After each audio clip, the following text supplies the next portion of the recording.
5, 4, 3, 2, 1, 0.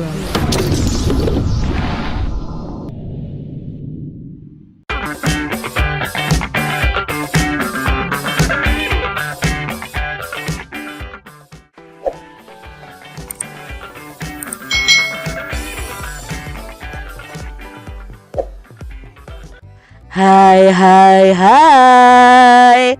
Selamat datang di channel YouTube Kak Citra. Apa kabar adik-adik semuanya? Kak Citra berharap kalian dalam keadaan yang baik dan siap belajar ya. Hari ini kita memasuki tema yang baru nih. Kita belajar di tema 7, peristiwa dalam kehidupan.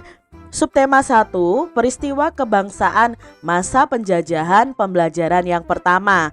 Mari adik-adik kita belajar dengan penuh semangat.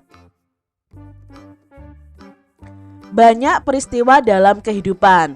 Ada peristiwa pribadi, peristiwa keluarga, peristiwa masyarakat, bahkan ada juga peristiwa yang dialami oleh bangsa dan negara.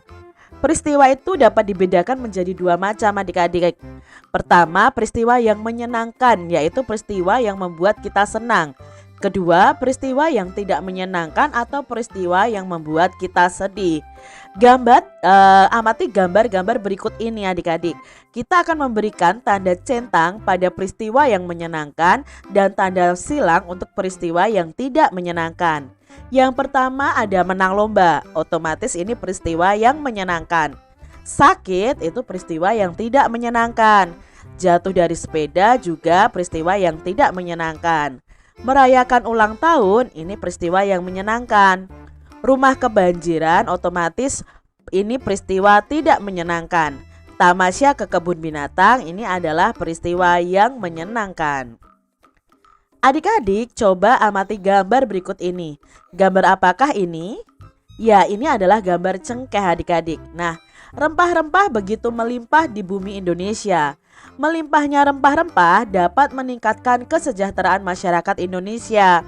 Namun, rempah-rempah yang begitu melimpah juga membuat bangsa-bangsa di Eropa berusaha untuk menguasai perdagangannya. Adik-adik, cengkeh ini adalah salah satu rempah-rempah. Banyak sekali rempah-rempah yang dihasilkan yang sangat melimpah di bumi Indonesia ini. Namun, dengan adanya rempah-rempah yang melimpah ini membuat bangsa-bangsa Eropa pada zaman dahulu itu ingin menguasai perdagangan rempah-rempah yang ada di Indonesia. Mengapa bangsa Eropa itu berhasrat memonopoli perdagangan rempah-rempah? Itu karena bangsa Eropa itu ingin menjual rempah-rempah di Eropa pada waktu itu supaya harganya sangat tinggi. Dia ingin mengambil dari Indonesia dengan harga murah lalu dijual di Eropa dengan harga yang tinggi. Seberapa tinggikah nilai ekonomis rempah-rempah di mata bangsa-bangsa Eropa? Pada waktu itu rempah-rempah itu nilainya itu semahal emas adik-adik. Karena masyarakat Eropa itu sangat membutuhkan rempah-rempah untuk industri obat-obatan. Apa hubungannya rempah-rempah dan penjajahan di Indonesia? Nah, kita akan belajar tentang hubungannya rempah-rempah dan penjajahan di Indonesia. Jadi pada waktu itu jatuhnya Konstantinopel di tangan bangsa Turki pada tahun 1453 menyebabkan bangsa Eropa itu mengalami kesulitan mendapatkan rempah-rempah. Oleh karena itu mereka berusaha mencari sendiri daerah penghasil rempah-rempah dengan melakukan penjelajahan samudra dan penjajahan terhadap negara yang kaya akan rempah-rempah. Salah satunya adalah Indonesia adik-adik. Nah, kita akan pelajari lebih lanjut. Salah satu peristiwa yang tidak menyenangkan yang dialami oleh bangsa Indonesia adalah penjajahan yang berlangsung cukup lama. Bersama ayahnya, Beni berkunjung ke kebun cengkeh milik Pak Rudi. Kebun cengkeh Pak Rudi sangat luas nih adik-adik. Pohon cengkehnya pun banyak yang tumbuh subur. Sebagian besar pohon cengkeh di kebun itu sudah memasuki masa panen. Tahukah adik-adik apa hubungannya antara pohon cengkeh dengan penjajahan yang dialami oleh bangsa kita? Yuk kita cari tahu bersama-sama. Cengkeh memiliki banyak manfaat adik-adik. Sebagai bumbu masak, cengkeh ini digunakan dalam bentuk bunga utuh dan dalam bentuk bubuk ya, dibuat bubuk adik-adik. Nah, cengkeh ini juga dimanfaatkan oleh bangsa Cina dan Jepang sebagai dupa. Selain itu, minyak cengkeh ini digunakan sebagai aromaterapi dan obat sakit gigi. Nah, pohon cengkeh ini banyak manfaatnya sehingga menjadikan bernilai ekonomis tinggi. Oleh karena itu, cengkeh merupakan salah satu bahan rempah-rempah yang menjadi buruan bangsa-bangsa Eropa waktu itu. Hal itu memicu terjadinya penjajahan di Indonesia. Bangsa kita itu mengalami penjajahan yang cukup lama. Selama masa penjajahan, bangsa kita ini mengalami penderitaan akibat adanya penindasan adik-adik. Pada masa pemerintahan kerajaan-kerajaan Islam di Indonesia, datanglah orang-orang Eropa yang mengadakan pelayaran samudra. Kedatangan orang Eropa di Nusantara mula-mulanya itu disambut baik oleh bangsa Indonesia. Namun ketika orang Eropa itu berusaha menguasai Nusantara, mereka mendapat reaksi keras berupa perlawanan dari berbagai daerah. Lalu apa sebenarnya yang melatar belakangi bangsa Eropa tersebut datang ke Indonesia dan akhirnya menjajah Indonesia? Ayo kita cari tahu faktor-faktor yang melatar belakangi kedatangan bangsa Eropa ke Indonesia. Peristiwa kedatangan bangsa Barat. Mulai akhir abad 15, bangsa Eropa berusaha melakukan penjelajahan samudra. Jadi mereka menjelajahi samudra adik-adik. Bangsa Eropa yang pernah melakukan penjelajahan dan penjajahan di Indonesia dimulai oleh bangsa Portugis yang datang ke Indonesia. Kapal mereka pertama kali mendarat di Malaka pada tahun 1511. Berikutnya ialah bangsa Spanyol yang mendarat di Tidore Maluku pada tahun 1521.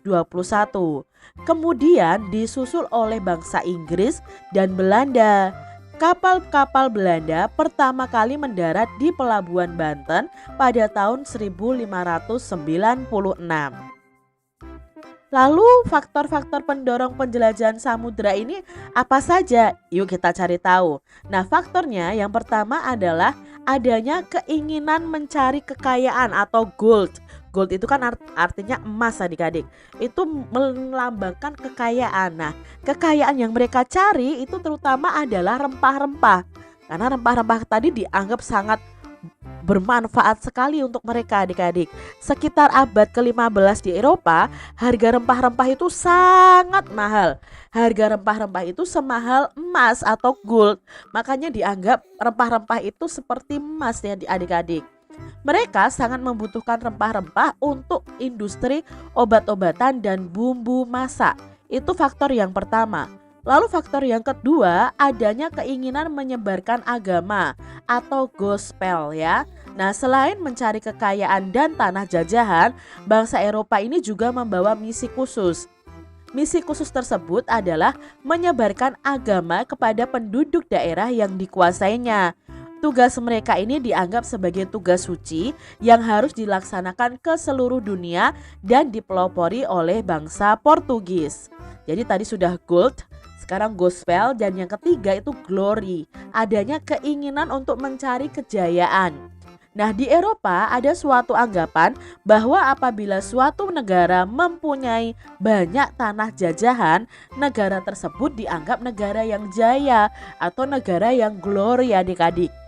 Dengan adanya anggapan ini, negara-negara Eropa berlomba-lomba untuk mencari tanah jajahan sebanyak-banyaknya. Itu faktor yang ketiga. Jadi faktor yang pertama gold, gospel, dan glory. Yang keempat faktornya adalah perkembangan ilmu pengetahuan dan teknologi. Ilmu pengetahuan dan teknologi berkembang pesat. Contohnya seperti berikut ini.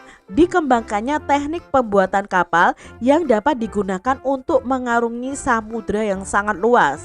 Yang kedua, ditemukannya mesiu ya untuk persenjataan. Senjata dapat digunakan untuk melindungi pelayaran dari ancaman bajak laut dan sebagainya. Itu tadi faktor yang keempat.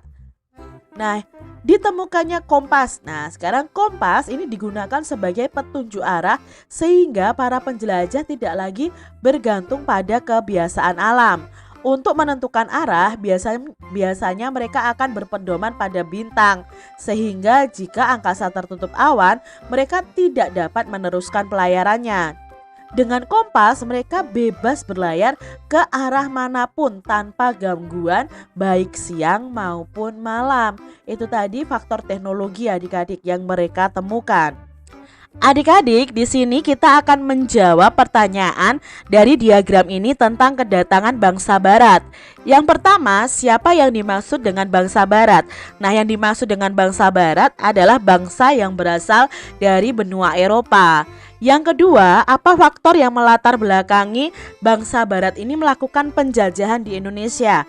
Nah, faktornya tadi sudah disebutkan, adanya keinginan mencari kekayaan atau gold dan kejayaan atau glory, serta keinginan untuk menyebarkan agama atau gospel. Nah, yang ketiga, kapan bangsa barat mulai melakukan penjelajahan samudra? Nah, mereka mulai melakukan penjelajahan samudra itu di akhir abad ke-15. Di mana bangsa barat pertama kali mendarat di Indonesia? Nah, pertama kali itu mereka mendarat di Maluku, ya, di Maluku. Nah, yang kelima, mengapa bangsa barat melakukan penjelajahan samudra? Bangsa barat itu ingin mendapatkan rempah-rempah yang murah dari daerah asalnya. Yang keenam, bagaimana kondisi rakyat yang mengalami penjajahan? Otomatis kalau rakyat yang mengalami penjajahan ya akan sangat menderita adik-adik. Buatlah ulasan mengenai bacaan tersebut seperti di bawah ini. Nah, ini adalah ulasan dari bacaan tadi adik-adik. Yang pertama, dari bacaan tadi yang berjudul peristiwa kedatangan bangsa barat, bagian apa sih yang paling menarik? Nah, mungkin yang bagian menarik adalah kekayaan yang mereka cari itu terutama adalah rempah-rempah. Nah, harga rempah-rempah itu sangat mahal, seperti harga emas adik-adik. Mereka membutuhkan rempah-rempah untuk industri obat-obatan dan bumbu masak. Lalu informasi penting apa yang bisa kita ambil dari bacaan tadi? Nah, informasinya adalah adanya faktor-faktor yang mendorong mereka untuk menjelajahi samudra. Yang pertama dengan adanya keinginan untuk mencari kekayaan atau gold, menyebarkan agama atau gospel, mencari kejayaan atau glory. Dan mereka juga belajar tentang perkembangan ilmu pengetahuan dan teknologi yang saat itu berkembang sangat pesat ya, seperti pembuatan kapal, ditemukannya siu dan ditemukannya kompas. Itu informasi penting yang kita ambil dari bacaan tadi. Lalu pendapat kalian apa tentang teks itu? Nah, teks itu akan menambah wawasan kita tentang sejarah bangsa Indonesia.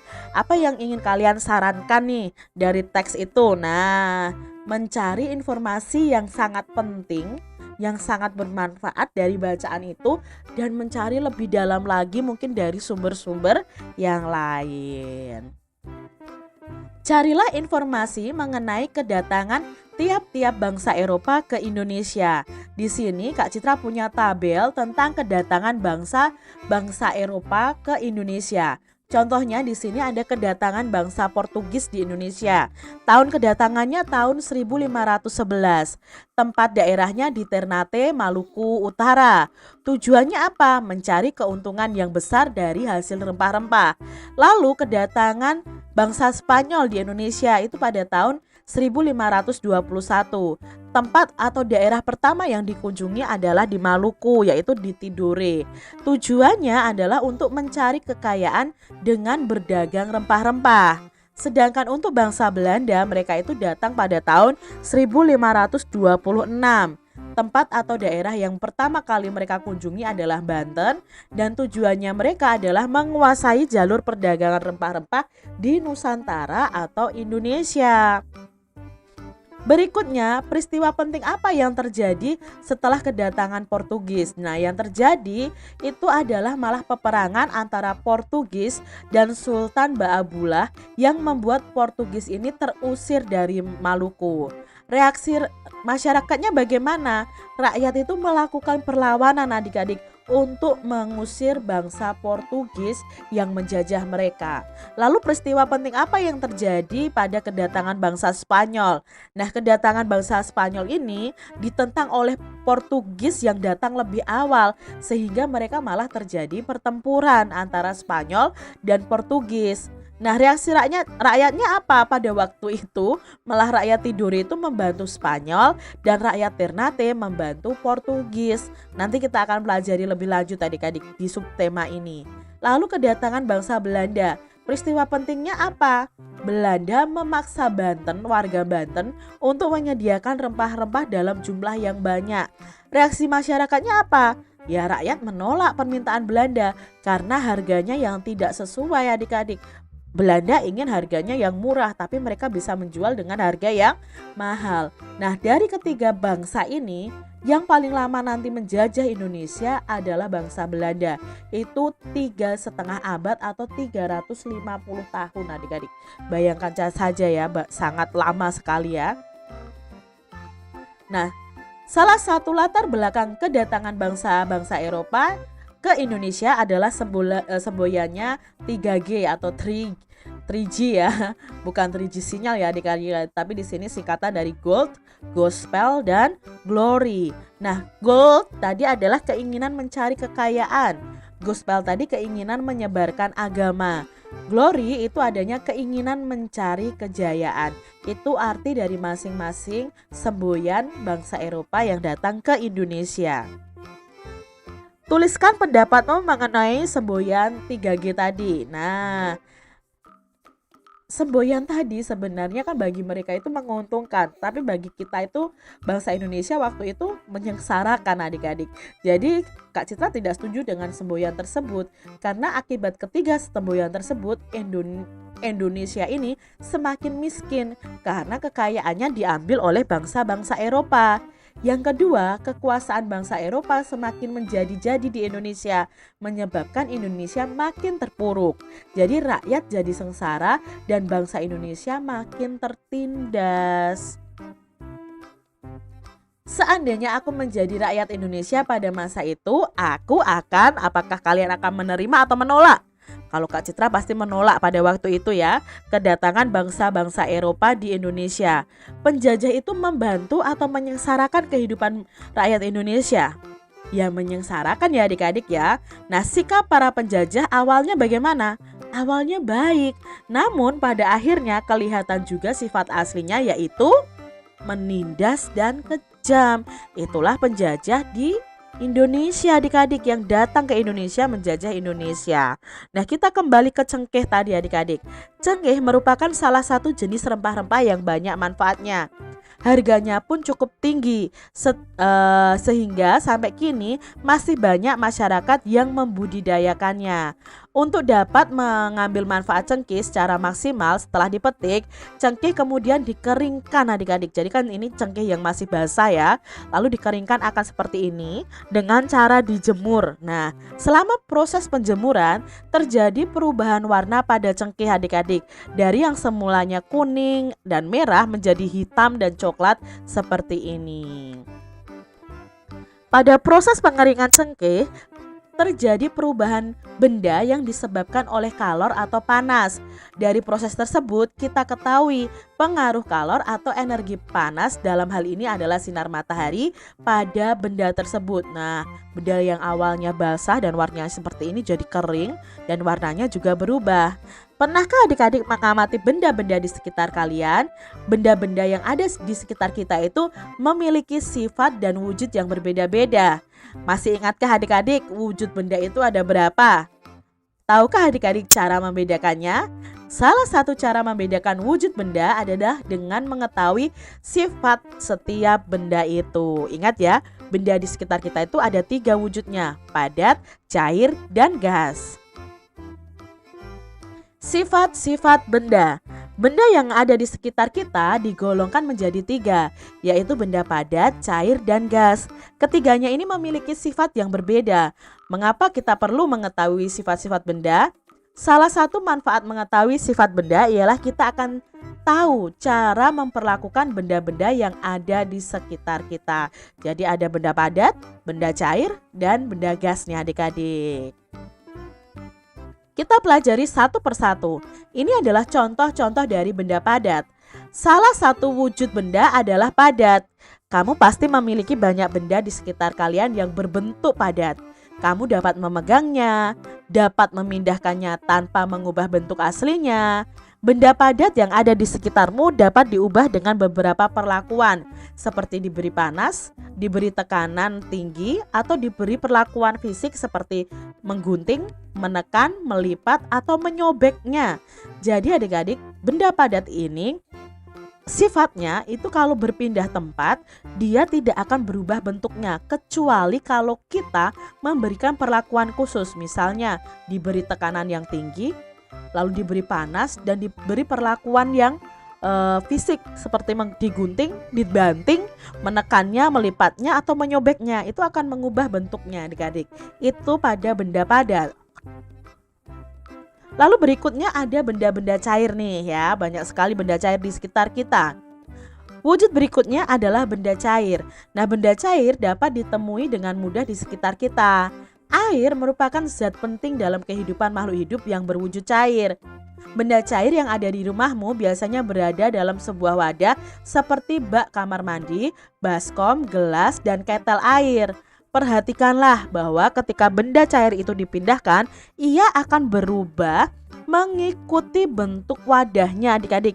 Ketika di dalam botol ya bentuknya seperti botol. Ketika di dalam gelas ya bentuknya seperti gelas. Jika kamu melihat sungai atau air terjun, air yang ada di dalam badan sungai akan mengalir dari tempat yang lebih tinggi ke tempat yang lebih rendah. Itu sifat benda cair yang kedua adik-adik, yaitu benda cair itu mengalir dari tempat tinggi ke tempat yang lebih rendah. Benda cair juga dapat merambat melalui serat-serat halus dari bahan, seperti bahan kain. Misalnya kalian mencelupkan kain, lama-kelamaan kain itu akan basah. Karena apa? Air akan merambat atau meresap di serat-serat halus pada kain tersebut. Benda cair ini memiliki rongga kecil atau pori-pori bahan tersebut. Wujud benda yang lain adalah benda gas nih adik-adik ya. Manusia dapat memasukkan dan mengeluarkan gas dari dalam tubuhnya pada saat bernafas. Jadi manusia itu menghirup gas oksigen dan mengeluarkan gas karbon dioksida. Dengan cara meniup, kamu dapat membuat balon ini mengembang adik-adik ya. Dengan meniup, kamu juga dapat menggerakkan selembar kertas di tanganmu. Kamu dapat mencium bau nafasmu sendiri.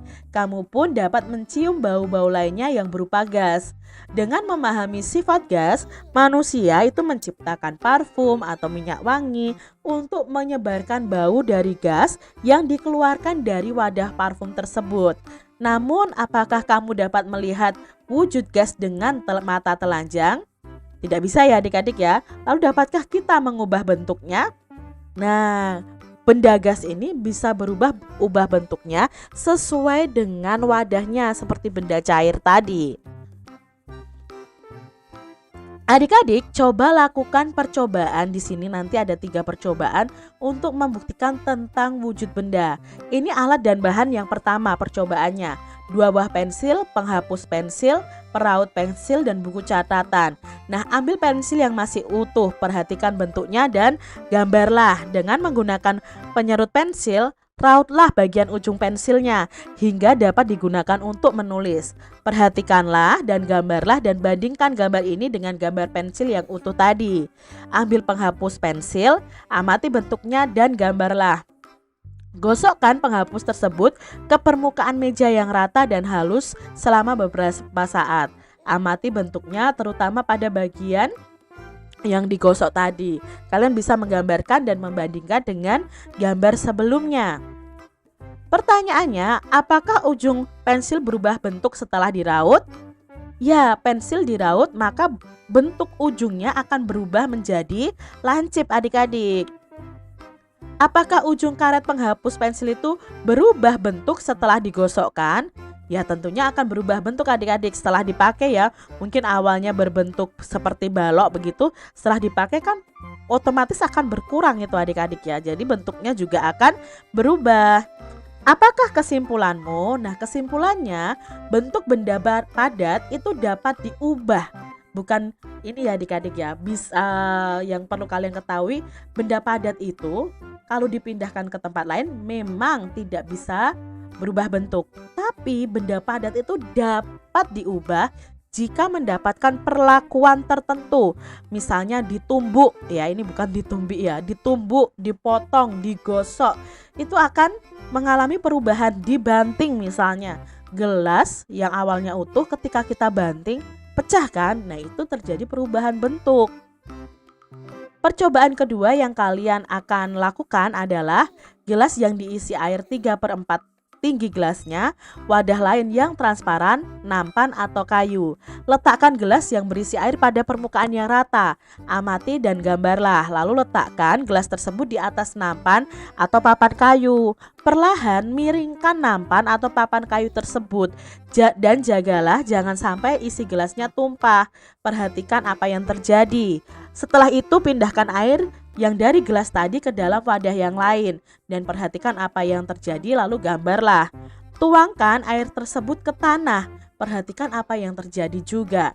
Lalu dari percobaan ini kita akan menjawab nih adik-adik, bagaimana bentuk permukaan air di gelas saat sebelum dan sesudah dimiringkan. Nah, sebelum dimiringkan permukaan airnya mendatar. Sesudah dimiringkan pun permukaan airnya juga akan mendatar tapi bentuknya miring ya, sesuai kemiringannya ya adik-adik ya. Berikutnya, apakah yang terjadi ketika air dituangkan ke dalam wadah yang lain? Otomatis yang akan terjadi adalah bentuknya akan mengikuti wadahnya. Kalau di dalam gelas ya seperti gelas, di dalam botol ya seperti botol. Bagaimana cara air tersebut dapat mengalir? Nah, air itu mengalir ke tempat yang lebih rendah atau mengalir dari tempat tinggi ke tempat yang lebih rendah. Apa yang terjadi ketika air dituangkan ke atas tanah? Kemanakah air itu mengalir? Nah, kalau dituangkan ke atas tanah, air itu akan meresap ke dalam celah-celah tanah tadi adik-adik. Ya, sudah Kak Citra jelaskan bahwa air itu akan meresap ke dalam celah-celah tadi. Bagaimana cara air tersebut dapat mengalir? Mereka itu menembus celah-celah tanah. Jadi bisa diresap atau air itu akan meresap ke dalam tanah tadi adik-adik. Apakah kesimpulan kita dari percobaan itu? Nah, kesimpulannya benda cair itu memiliki bentuk sesuai wadahnya. Bentuk permukaan benda cair itu tenang dan selalu datar. Benda cair itu mengalir dari tempat tinggi ke tempat yang lebih rendah. Benda cair itu menekan sifatnya ya. Bentuk benda cair itu tidak tetap, selalu mengalir ke segala arah dan benda cair itu meresap melalui celah-celah kecil. Percobaan yang ketiga, siapkan gelas plastik, ember, air, dan buku catatan. Isi ember air sampai 3/4-nya. Masukkan gelas ke dalam ember dengan posisinya menelungkup. Perhatikan apa yang terjadi. Lalu miringkan gelas perlahan-lahan ke dalam ember. Amati apa yang keluar dari gelas tersebut. Adik-adik, apakah yang terjadi pada saat kamu membenamkan gelas tadi adik-adik di dalam ember yang berisi air tadi? Nah, yang terjadi adalah gelas akan terangkat ke atas karena di dalam gelas ini berisi udara. Tidak bisa kita benamkan ke bawah karena di bawah ada air, di dalam gelasnya ada udara. Tetapi adik-adik, saat kalian memiringkan gelasnya, udara akan keluar dan gelasnya itu akan kemasukan air ya, seperti itu. Apa yang terjadi pada saat gelas dimiringkan dan mengapa hal itu terjadi? Ketika gelas dimiringkan akan keluar gelembung udara karena dalam gelas itu berisi udara dan otomatis udaranya keluar, airnya akan masuk. Apakah kesimpulan kalian dari percobaan ini? Nah, kesimpulannya adalah benda gas itu memiliki sifat mengisi seluruh ruangan yang ditempatinya. Benda gas ini menekan ke segala arah dan benda gas ini terdapat di segala tempat, khususnya ya oksigen itu kan ada di sekitar kita juga, dan udara-udara berbagai macam gas itu juga ada di sekitar kita. Nah, yang kita hirup kan oksigen dan yang kita keluarkan itu adalah karbon dioksida. Nah, itu membuktikan sifat-sifat benda gas. Demikian tadi adik-adik pembahasan kita di tema 7 subtema 1 pembelajaran 1. Mungkin agak panjang ya adik-adik ya, karena memang materinya agak banyak, tetapi Kak Citra berharap kalian memahami apa yang Kak Citra sampaikan dan kalian tetap semangat belajar. Sampai jumpa lagi ya adik-adik ya di video pembelajaran Kak Citra selanjutnya, dan Tuhan memberkati. Jangan lupa tekan tombol subscribe, lalu tekan loncengnya, tekan juga tombol like, lalu share ke media sosial kalian. Jangan lupa untuk ikuti media sosial Kak Citra. Terima kasih.